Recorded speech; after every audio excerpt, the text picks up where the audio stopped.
Is Laura Hart, and I am so happy to be here with my colleague from St. Nick's Alliance, Debra Sue Lorenzen. How are you, Debra? Hi, Laura. It's good to be here. Thank you for this conversation around the youth services field and the work that settlement houses are doing in New York. Thank you.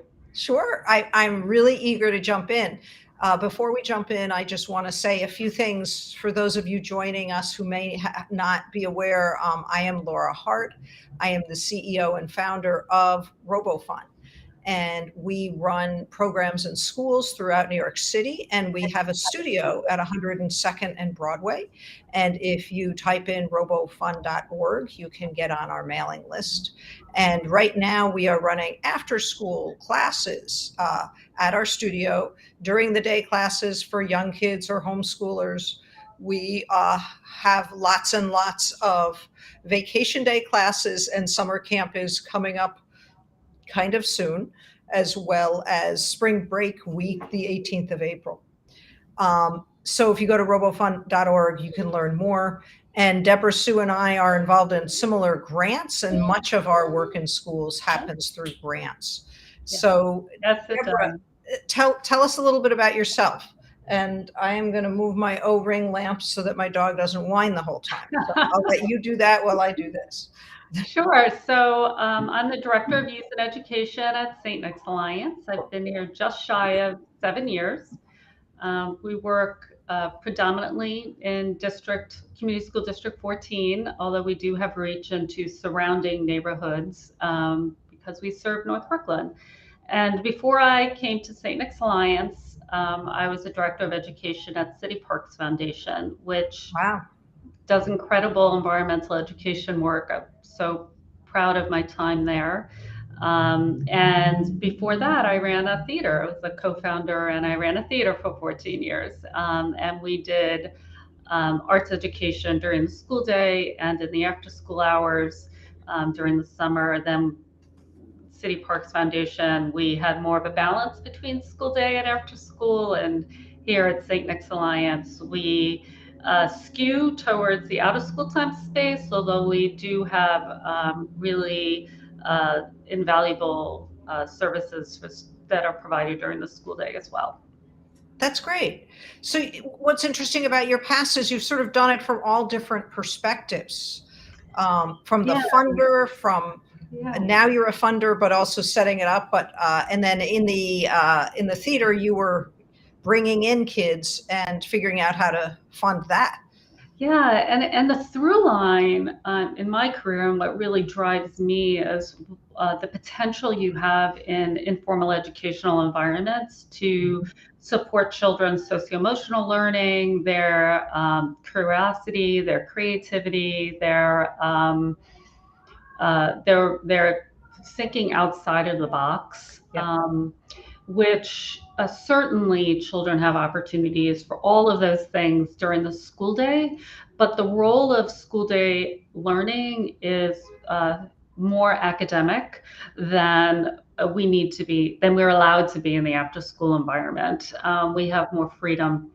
Even though we still align with child development, human development, we can provide more wraparound services often than a school can, and we approach the work in a different way.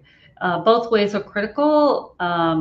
We do, in the after-school space, we do something, and in the youth development field, we do something different than in the school day. Both are needed to help a child grow and achieve their potential. So we're both in the, I mean, my sort of tagline is when kids come to RoboFund, I want to help them love to learn. But the older I get, the more I realize that how important the emotional is, and that we don't learn if we're humiliated, if we're scared, if we're unsure. That sort of blocks a part of our being. So I think we have a lot in common. Different tools to get there. So before we go any further, I'm learning from our conversations how big St. Nick's Alliance is, and I'm wondering, do you want to walk us through like an overview and then age by age what you do? Because you are primarily a settlement house as well, or also, I don't you'll. Yeah. Thank you. Yeah, so St. Nick's Alliance is a settlement house, and I oversee the youth and education programs and services for both St. Nick's Alliance and our sister organization, School Settlement Association, which is the oldest settlement house in Brooklyn, continuously operating settlement house in Brooklyn.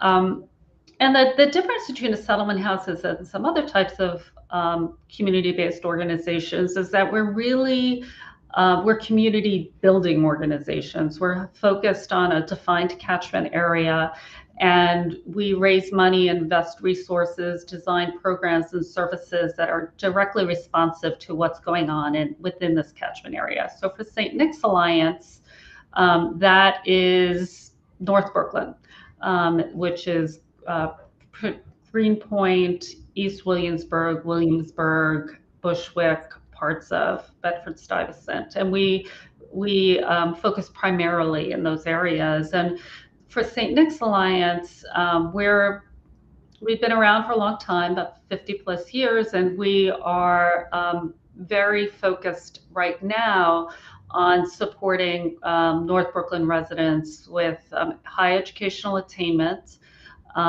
workforce development, like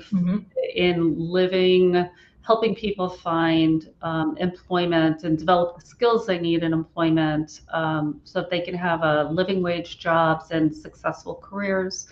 Affordable housing, which we all know in North Brooklyn is a huge challenge, and elder care. So taking care of the most vulnerable people, are elderly people who are homebound and need home health aides.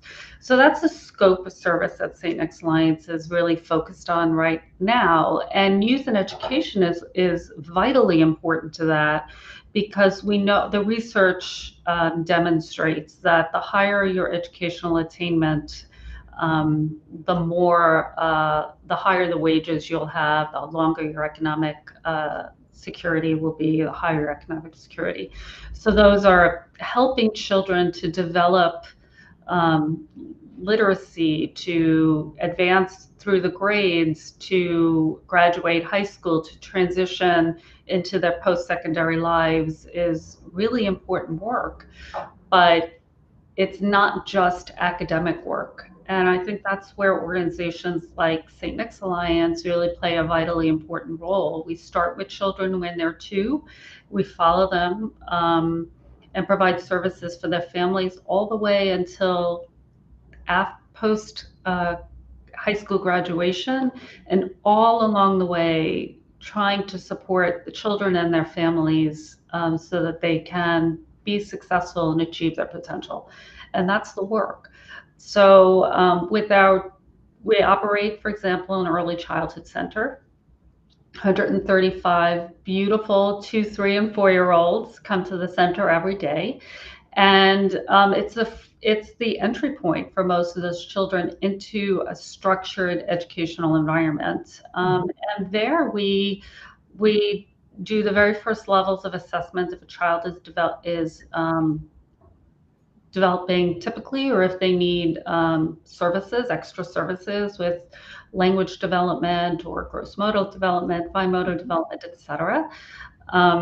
We have a behavioral therapist there in addition to the head teachers, the assistant teachers. There's a behavioral specialist to help children who are perhaps delayed in their social or emotional development. And then often those children stay with us for 3 years. So if you live in North Brooklyn, is it free? That's such a good question. We have, this year was the first year when the Department of Education really significantly expanded its services, its free services for 2, 3, and 4-year-olds. So many of your viewers may have heard about the expansion into universal pre-K a number of years back. Yep. St. Nick's Alliance is part of that You may have heard this year that there was an expansion of 3-year-old programs. St. Nick's Alliance is part of that. So the vast majority of the services provided are at our early childhood center, Small World Early Childhood Center, are free. The challenge, I think, right now for community-based organizations, and may I add that community-based organizations are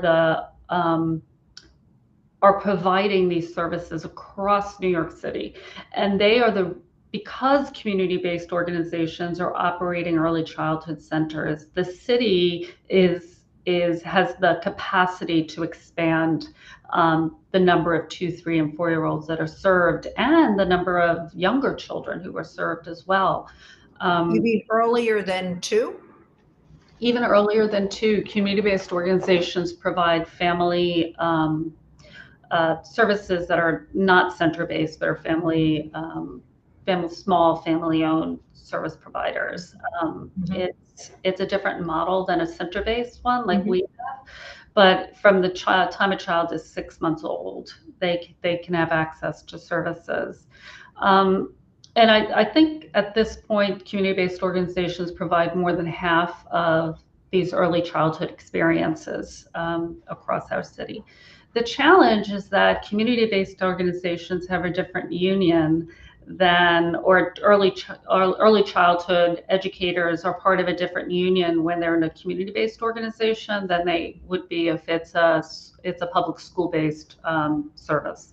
And there isn't salary parity yet. And that's really So if you do the same service at a Department of Education school or at St. Nick's, there's a $20,000, $30,000 difference in salary? I don't know exactly, but it's significant. There can be a significant difference in salary. And benefits. Yeah, and benefits. And that's a really important distinction because community-based organizations don't have deep pockets to provide wages above what the public contracts allow.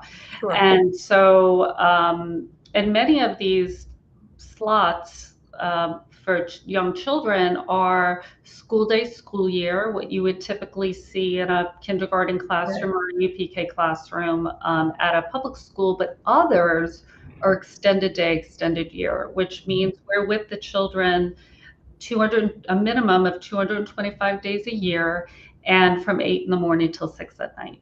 And those precious slots are for families who have the highest need in our communities. They're invaluable slots for those families. They allow them to work, go to school, etc.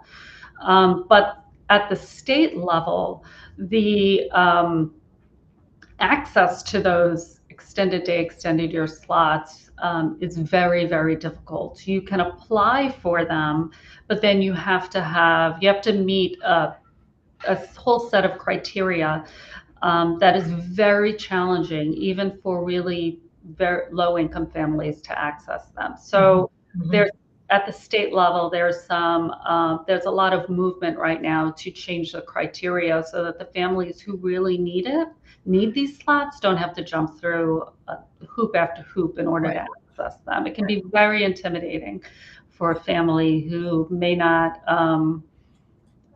who needs those slots. And we support them and we help them, but even very tiny families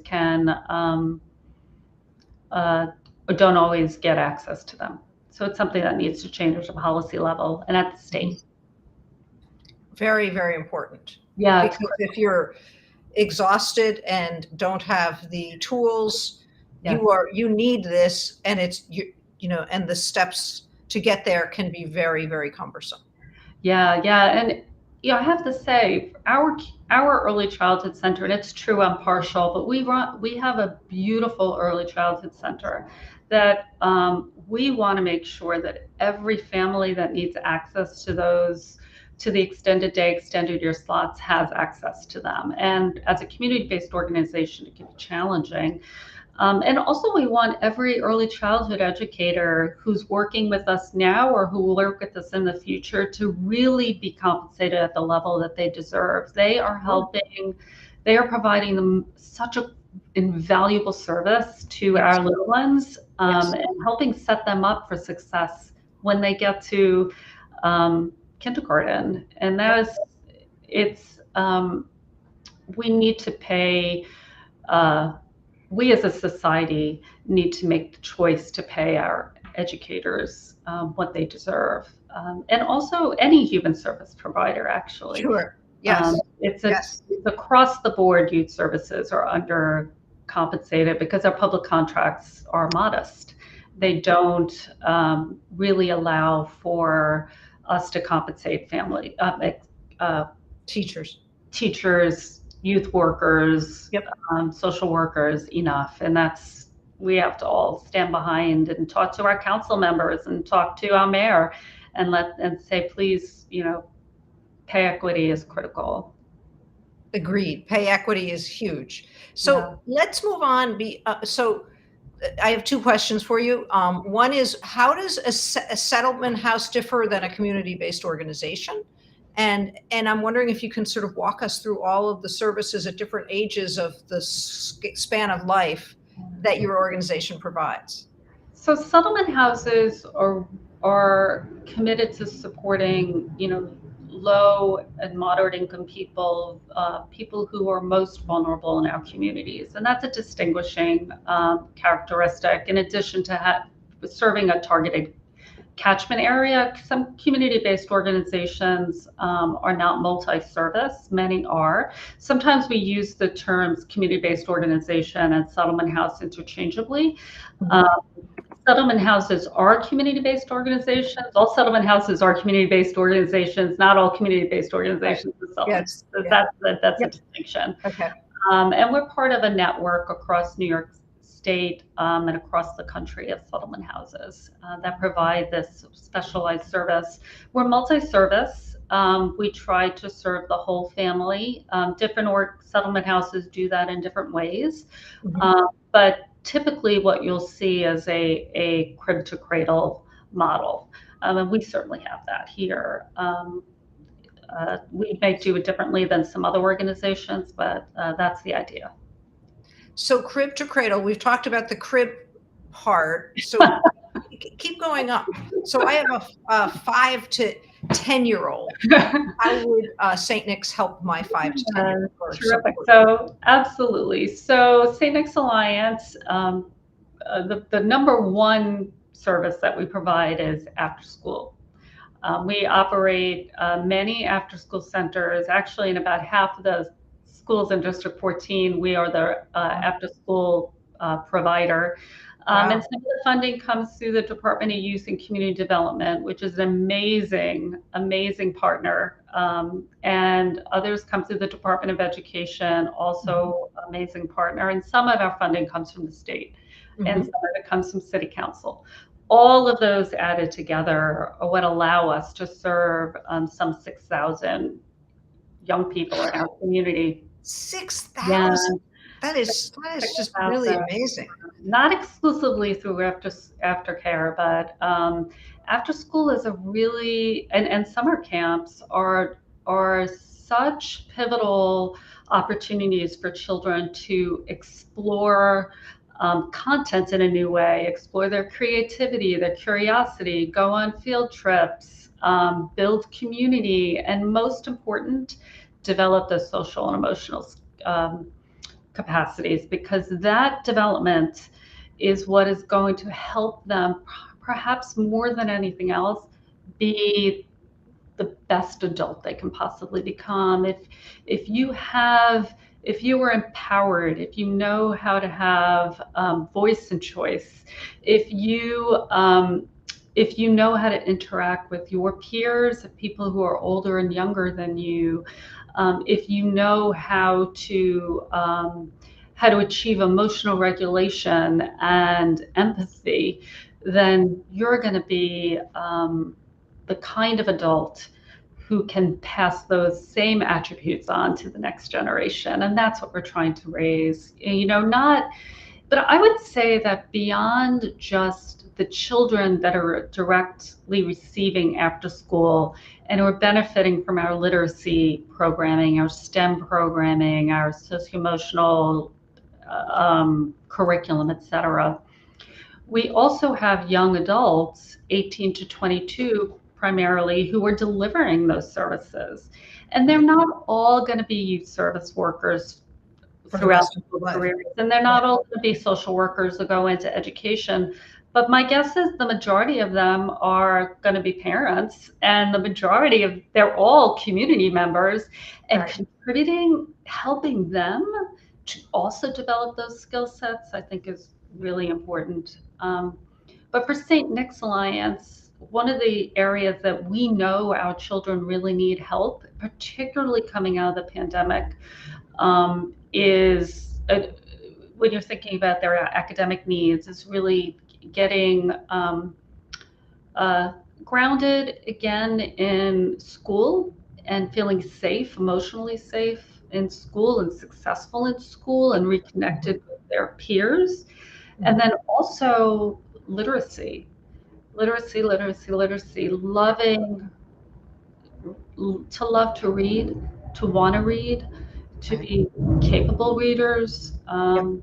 to learn to read and then read to learn. Like it's if you're going to spark someone's curiosity, one of the ways to do that is through books, Yep. um, and feeling capable around reading. And it's not just books; it's computer literacy, it's financial literacy. There's Yep. many different types of literacy. Yep. Um, Okay. that Before we go on, there's 2 points. One, when I was a full-time teacher, you mentioned the social and emotional side of things. I was literally on a bus heading home, a little exhausted, and a mom of one of my kids came up to me and said, "How's my boy doing?" It's a little bit of the nightmare of, you're out of the school, you thought your day was, and this boy was having a lot of trouble. And I was young and maybe not, and I said, "I'm worried about his social development with his peers. He's fine academically." And a couple months later, she sought me out, and he was doing much better.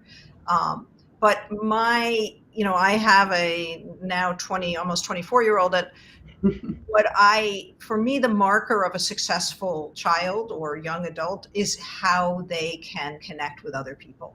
The academics, I'm not really as worried about that. I'm worried that they know how to be in a conversation and know that you don't do all the talking. And sometimes you have better ideas, sometimes the other people have good ideas. How do you manage that? And Yeah, for those of you who want to join our mailing list, go to robofund.org, because actually last Sunday's blog post was all about that. How much practice kids need. yeah, You don't just learn it by playing video games. You learn it by being in real time with people, yeah, real interaction. negotiating, and yeah. I So am I'm so glad that you're sort of raising that up, because that really is the work of youth services community first and foremost, is caring for the socio-emotional needs of children, and helping them develop the ability to interact with peers, relate to their own understand their own emotions, relate to other people, and take right. actions that are considerate of other people.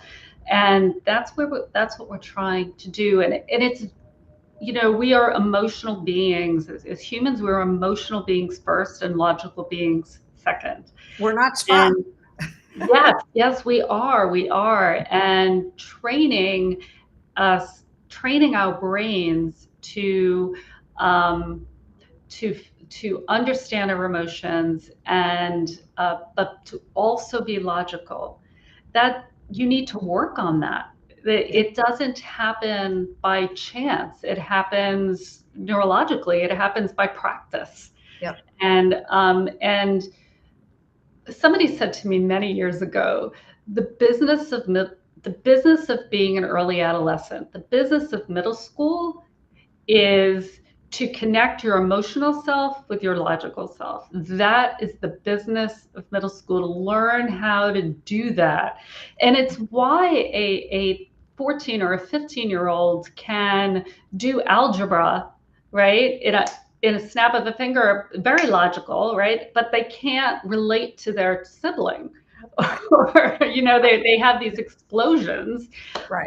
Their brains are learning how to do that, and they're Right. building all those like critical synapses to do Right. that work Yep. and Yep. to be part. What a gift to be to have a career where you get to be part of that, whether you're on the front line or doing what I do now, which is a little different. It's more about looking across an entire department Mhm. and figuring out how do we resource and support uh, families, our workers. How do we do that work and do it well? And how do I make sure that everybody has what they need to be um, to advance the needs of an individual and the community?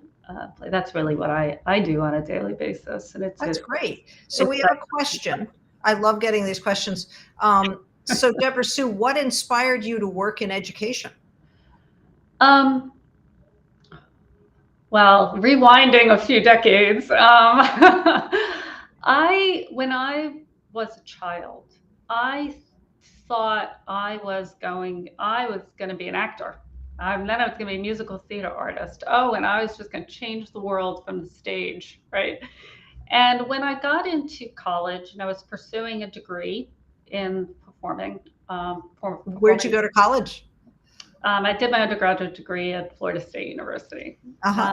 And did my MFA here in New York, and then I went years later, and I got a master's degree in education.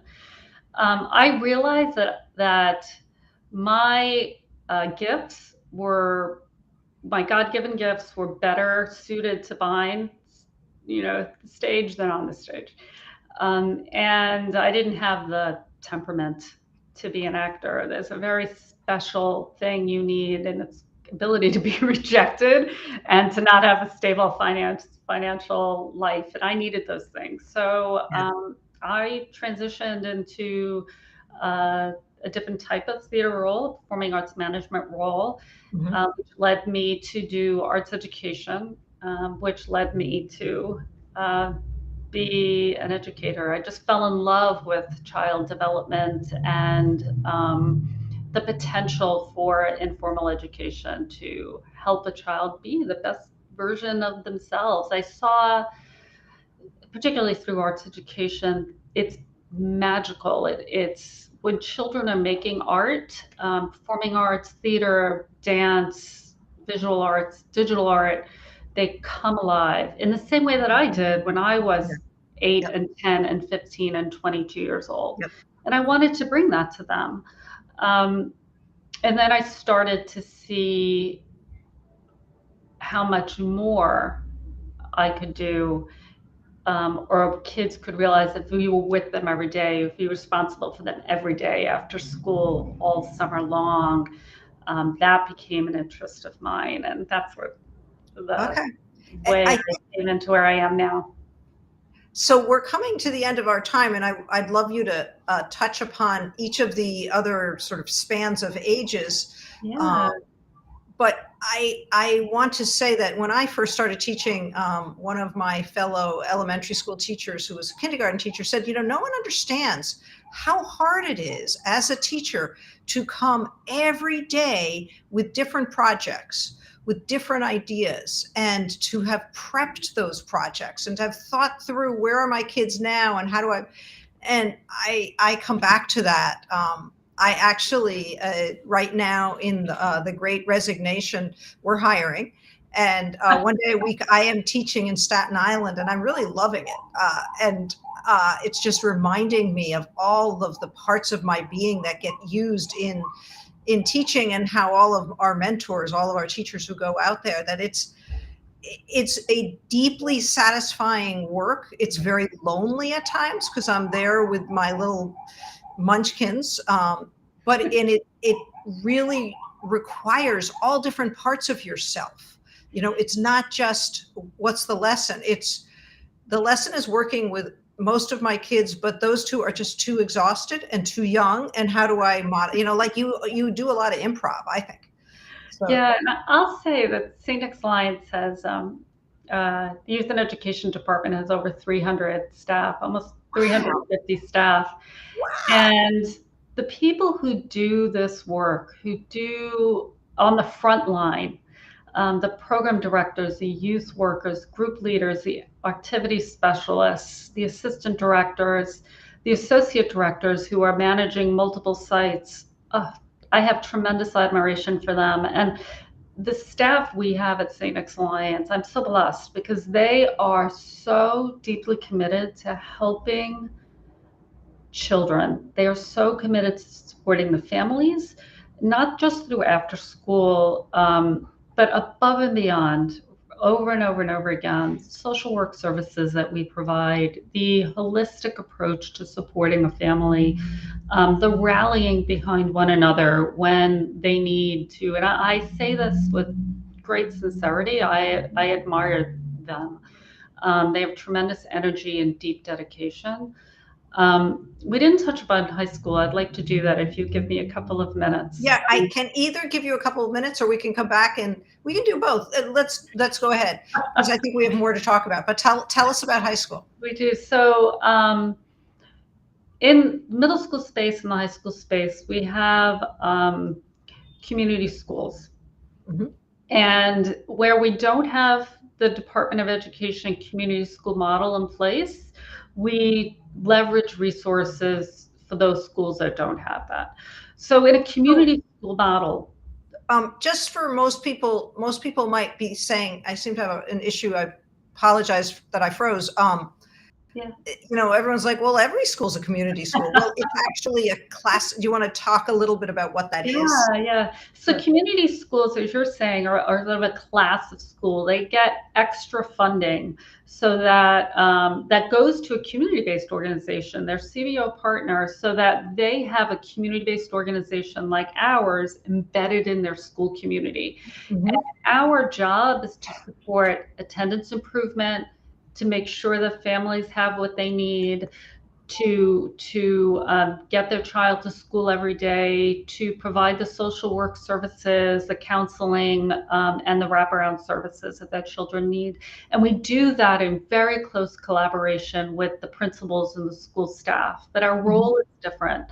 And in a high school environment, we're providing advisories, post-secondary education, social work and counseling services, family engagement supports, all in collaboration with the school community. When the children are a little younger in an elementary or middle school setting, you're helping to ensure that the children can advance through the grades successfully and and they're ready to transition into 6th grade. They're ready to transition into 9th grade, that the families are connected to the school because that's such an important part of it.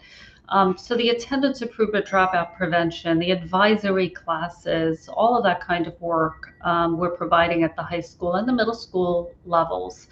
So you're doing some of that during the day, not just after school. We do that during the day, and then a hallmark or another hallmark of the community school model is providing extended learning opportunities and knowing that a young person's attachment to a school is not just what's going on during the school day, but what are those opportunities in the after school hours in the summer that are going to help them feel really connected and attached to that school community. And those are cheer squads and step squads and basketball and English as second language classes and those kinds of things, and career exploration and job shadowing. And we also provide, we're also one of the largest summer-youth employment programs in New York City. We operate one of the largest ones, and 2,700 kids this summer will be. Wow, 2,700 kids? When I tell you, we have the most extraordinary leadership in our summer youth employment programs, headed by Evelyn Herrera and Lucy Davids, and they are, shout out to them and their incredible team, because they have to develop curriculum and work sites for 2,700 people. So anybody out there who wants to host an intern this summer, including Robo, and we have every summer through a DOE thing that I think fell apart during the pandemic, and we love it. Amazing. to me, to the kids in our summer camp, I'm an octogenarian to them. And, the kids are closer to their age and they love that. And what we love is that we run all sorts of programs. And then, we've trained these kids all summer and then we hire them to work for us during the year. Yes. And I still have 3 or 4. Thank One you. is Diana, who was actually one of my guests. She's in nursing school now, but she started as a junior in high school with us. And Thank I you. well, Thank it's you. giving back. And I think that we all need to really look at how do we make our society more equitable. And so the summer youth is a good program. Thank you so much. And if you think about it, if we all like really reflect back on our own lives, those moments, pivotal moments of transition or decision making happened with a caring adult watching our back and guiding us. All of them. And that is a basic tenet of youth services work, whether you're working with a 2-year-old or you're working with a 22-year-old in the summer youth employment program, your responsibility is to be that caring adult. Yep. And that's what the frontline people are doing. And so you, Laura, and any of the other small businesses and corporations and government agencies, et cetera, that are supporting, taking in summer youth employment interns, you are becoming the caring adult in that person's life. And maybe they're not going to want to be a STEM educator when they grow up, but they're going to learn what it is to have the responsibility of an internship that will guide them to the next step in their career and the next step and the next step and the next step. And that's what you want to do. And maybe they'll go to work for you. Yeah. We've certainly hired. Yeah. You get really funny questions and situations where our interns, yes, they do empty the garbage, and yes, they do take the kids to the park. And one was like, well, I don't want to do that. And we're like, well, guess what? That's what this, and it didn't come out of malice. It was their very first job. It's, so a lot of what they're learning is what's appropriate, what's professional, how do you manage a situation? And maybe they'll discover in themselves how much they love working with young people. And maybe they will discover the opposite, but we host, again, last year and the year before were at odd years, but in 2019, I think that across our summer camps, we hosted some 400 interns, and many of them transitioned into part-time permanent work. And then some of them are, I can't tell you how many people apply for more senior level positions in youth services. And when you ask them their story, they started as summer youth employment. That is so cool. I may be misspeaking here, but I have this feeling that Mayor Adams may have been a summer youth employment intern. I might be misspeaking, but I wouldn't be surprised if he was. Many council people, I tell you, it's a transformational experience for young people. Okay, so if you're watching this and you're like, as I am, like, Debra does great work, how do we support either St. Nick's Alliance or support SYEP, which stands for Summer Youth Employment Program? Oh gosh, advocacy. Okay. You talk to your councilmen, council people, talk to your council members, talk to your state legislators, send an email to the mayor's office, let them know how you are currently using youth services for your family, how you're working with Settlement House, what your family needs. And if you let them know what you need, then they are accountable to you. And I can tell you that council members want to hear from you. If your school doesn't have an after-school, publicly funded after-school center, let your council members know that you need one in your school. If you do and you're thrilled with it, let them know that you do and you're thrilled with it. If you are interested in learning about summer youth employment, you can go to St. Nick's Alliance's website at stnickalliance.org. Okay, I'm not sure whomever, maybe somebody from your staff sent it. I'm having trouble getting anywhere with that one. So I'm going to hide that, but just stnickalliance.org. stnicksalliance.org. You can, if you want to be a work site, you can click right on want to be a work site. You can call our office and let us know. If you are a young person and would like between the ages of 14 and 24 and want to be an SYP intern, let us know. If you are a family looking for summer camp and you live in North Brooklyn, let me know. And All right. I'll direct you to the right organization. They will be Summer Rising again this summer. Oh, Perhaps I didn't know that. Okay. heard that already. You can apply to be part of Summer Rising. If you are someone looking for work now or for the summer, reach out. We are, the youth services field at large is looking for wonderful staff, and let us know. Let another community-based organization know. Sure. We're looking for you. So join us. Thank you so much for your time. Oh, I think I'm going to drag you back, maybe with some of the people that you shouted out, but I'm really also curious about families and sort of the cradle to grave part, because I think there's a lot of places where people just sort of fall off, and especially during the pandemic. yeah, I So agree. I agree. Thank you, Laura. I appreciate thank you. this. Is such a pleasure. I really appreciate Yeah, being able I to loved it. share the work I with you. love my heart to hearts. I learn a lot, and that's what I like about that. So thank Well, you for lucky for you to have the last name Hart then. that. It works well. I look So forward to seeing you again. And just a shout out to RoboFund because they do work with some of St. Nick Alliance's students in North Brooklyn, and you do a great job. They love it. They love it. thank you. Take Thank you. care. Thanks. I also just want to say, for those of you interested in creative tech things, please go to robofund.org. And we have lots of programs both at our studio at 102nd and Broadway, but we're in over 100 schools in New York City. So if you're listening to this and going, I want you in my school, go to Laura, email me, laura@robofund.org, and we'll help you set it up. Do it. So Thank you. all right. Thanks, Take care, everybody.